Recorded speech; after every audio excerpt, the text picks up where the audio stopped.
থানা থেকে লুট হওয়া ৬ অস্ত্র উদ্ধার চট্টগ্রামে। চট্টগ্রাম থেকে মিজানুর রহমানের প্রতিবেদনে। চট্টগ্রামে থানা থেকে লুট হওয়া ৬টি আগ্নেয়াস্ত্র ও ৩ রাউন্ড গুলি উদ্ধার করেছে র্যাব 7।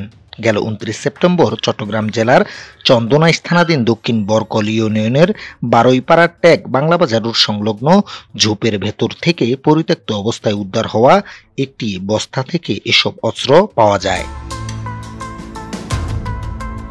উদ্ধার হওয়া বস্তা থেকে বাটবিহীন একটি চায়না রাইফেল, বাটবিহীন একটি 303 রাইফেল, কাঠের বাটযুক্ত একটি এয়ারগান ও 3টি দেশীয় তৈরি একনলা বন্দুক ও 3 রাউন্ড গুলি পাওয়া যায়। র্যাব 7-এর সিনিয়র সহকারী পরিচালক মিডিয়া শরীফুল ইসলাম এ তথ্য নিশ্চিত করেন।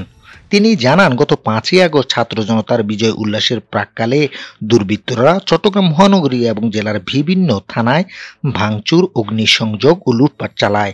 থানা থেকে আগ্নেয়াস্ত্র, গোলা বারুদ এবং বিভিন্ন সরঞ্জামাদি লুটের ঘটনা ঘটে।